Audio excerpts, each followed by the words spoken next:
Ассаламу алейкум, дорогие друзья. Мы сегодня в гостях у человека, который своими руками собрал автомобиль. И не просто автомобиль, а внедорожник. Вот об этом с ним и поговорим. Меня зовут Асмай Саид Ами Адамович. Я родом из Курчало и живу в Грозном. Ну, я с детства что-то создавал из железок. Я вырос среди инструмента, техники. Я с детства любил заниматься такими вещами. Но потом, когда начал смотреть каналы всякие иностранные, я видел, что там люди создают автомобили с нуля. И мне пришло в голову, почему в нашем народе нет таких людей, которые создают автомобили, ну и другие технологии. Я считаю, что за технологиями будущее.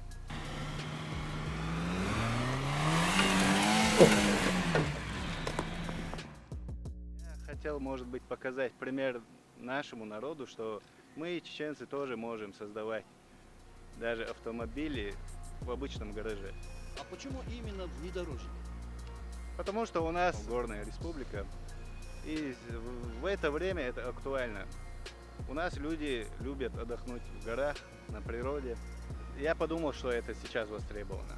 И сначала первую машину легче сделать внедорожник, чем роскошный автомобиль. Из каких запчастей он собран? Ходовая полностью от Нивы, двигатель приоровский. Почему из российских комплектующих? Потому что у меня цель создавать эти внедорожники, а для этого мне нужны нулевые запчасти. Агрегаты, ну все запчасти должны быть новые. Много предлагали от разных иномарок, но для меня это не подходит. Для иномарок с запчастями от иномарки можно создать по индивидуальному заказу, лично для определенного человека. Как такового дизайна вообще не было. Я не умею рисовать. Но у меня получается в голове представить, что я хочу видеть в итоге. Я приходил утром на работу, вот в этот же день решался вопрос дизайна именно там крыла или чем я занимаюсь. Там нету ни одного чертежа, даже рисунка нету. Это все, так, от себя. Долго собиралась данная машина, данный автомобиль? Начал я где-то 1,5 года назад. А если посчитать дни, это где-то 8 месяцев у меня ушло. Это я утром приходил, и еще кое-какими другими делами тоже занимался в эти дни. Записанных где-то 8 месяцев. Это включает дизайн, разработку, изготовление. Почему Берти название? Многие даже чеченцы не знают, что Берти – это волк на чеченском языке. Некоторые новые слова тоже в нашем языке существуют. Но раньше наши предки волка называли Берти, а волков, то есть стаю, Берти и краткое добавляли.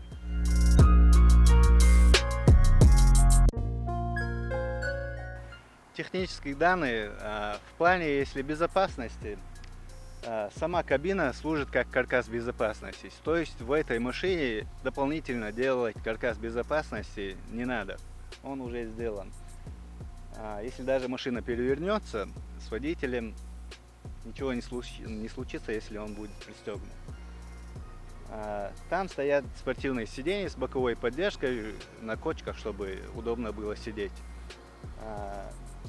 В плане проходимости, там полностью независимая подвеска, то есть все 4 колеса независимо работают, ходовая. Подвеска мягкая, чтобы для большей проходимости, чтобы колеса цеплялись лучше. Также установлена лебедка, если застрянет, уже установлена лебедка. Колеса грязевые, это чисто грязевые колеса. Задача этого внедорожника – максимальная проходимость, чтобы человек не застрял. Это как у самолета задача взлететь и летать, у этого внедорожника это доехать куда надо и проехать на бездорожье.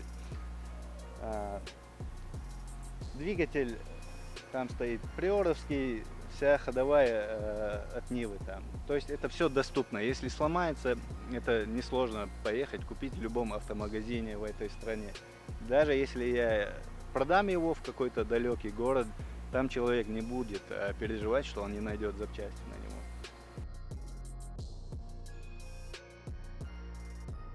Я запатентовал это название в России, этот логотип. Красивое название. это первая и последняя машина или будет продолжение серии? Не, это я хочу производить мелкосерийно. Потом еще в планах сделать и электромобили тоже. Вот у меня на логотипе вот внизу две молнии. Это у меня означает, что я планирую и электрический вид транспорта создавать. Я пока не знаю, сколько он будет стоить. Мне нужно теперь посчитать себестоимость. За сколько я смогу точно такой же собрать второй. Потому что сюда вложено очень много времени и средств, потому что я не знал, из чего это делать, как делать. На это потрачено очень много времени. Мне нужно сесть, посчитать все, за сколько я смогу построить другой, второй. Именно в этом месте я планирую спуститься, проехать реку и там подняться. Это первый автомобиль мой, мне нужно его испытать. Но я думаю, что проедет.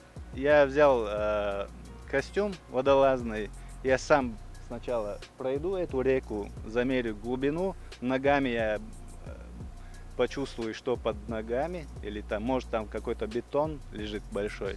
Поэтому мне надо этот маршрут изучить лично.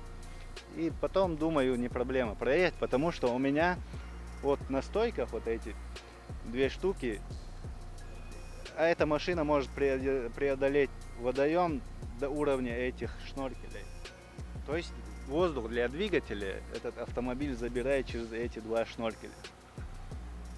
Хорошо, надеемся, что будем присутствовать на ваших ходовых испытаниях и сами увидим, как вы преодолеваете реку Сунжу на машине Берти.